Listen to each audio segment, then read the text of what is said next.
are talking Kull the Conqueror. This is a 1997 movie based on the character created by Robert E. Howard, who of course made Conan a pretty much household name. And this is directed by John Nicolella.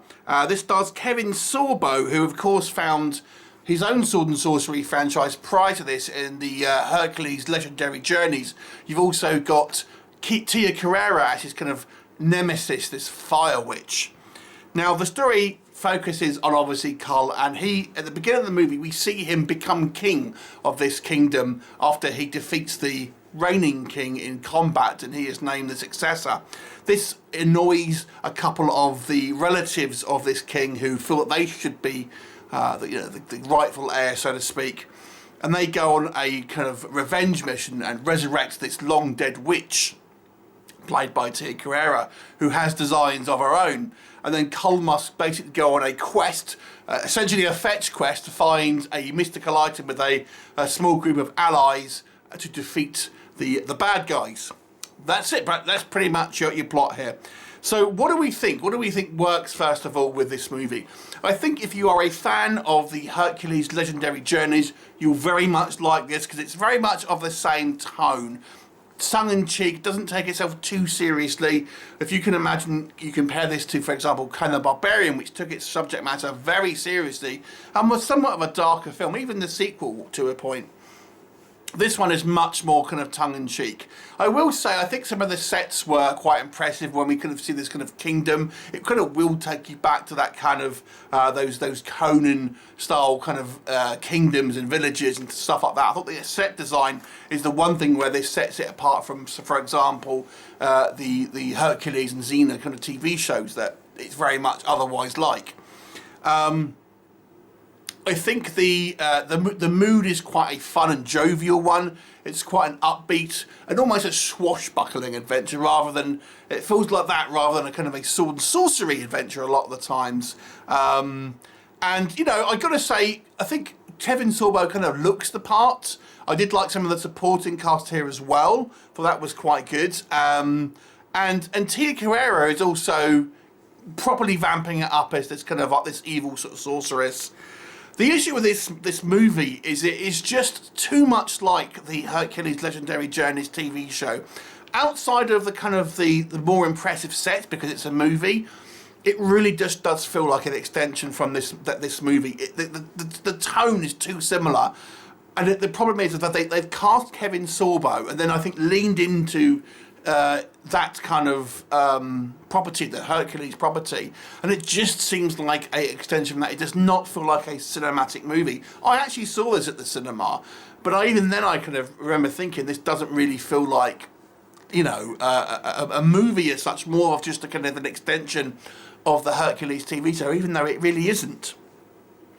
I think Kevin Sorbo was the wrong casting choice, to be honest, because that all just, it's such a similar character. It just kind of makes you think about that. And to be honest with you, because Kevin Sorbo is mostly known for TV, it kind of makes it feel like a extended TV episode. And again, Tia Carrera, who's appeared in lots of kind of TV shows as well, again, just gives it that kind of TV feel. I have to say that the plot is kind of mundane. It's just, like I said, it's a fetch quest. The thing that really bothered me about the plot the most, however, was we really don't feel like we get to know Kull before he becomes king. We see it just before it happens, and we get him kind of sparring with the kind of this guy who was one of the heirs who wants to be the king. But we never really know anything other than that. He's just like this guy who's just turned up just to have this kind of joy because he wants to join the army. It seems ridiculous that this guy won't let him join because he's clearly quite a good fighter. But we have no idea what he's like prior to this, which I think really gives it a disservice, because then it does not feel like a fish out of water situation, because we only ever really see him when he's a king. And he wants to kind of change stuff, but it's not established kind of what he's like before, other than some exposition that he kind of used to be a slave at one point. But we need to see it rather than just get told about it. I think the movie would have benefited from having more elaborate kind of set pieces. Because this is obviously a movie rather than a TV show, it would have benefited, I think, from having like monsters and stuff, because you do get a little bit of a Jason and the Argonauts vibe. There's a scene where they, a little bit later on, when they kind of go to find this mystical kind of force for good, and they kind of go into these ice caverns, and you can just imagine Poseidon sort of coming up and, you know, between the kind of the crevasses of the rocks and stuff like that, but it doesn't happen. There's no real kind of like wow moment.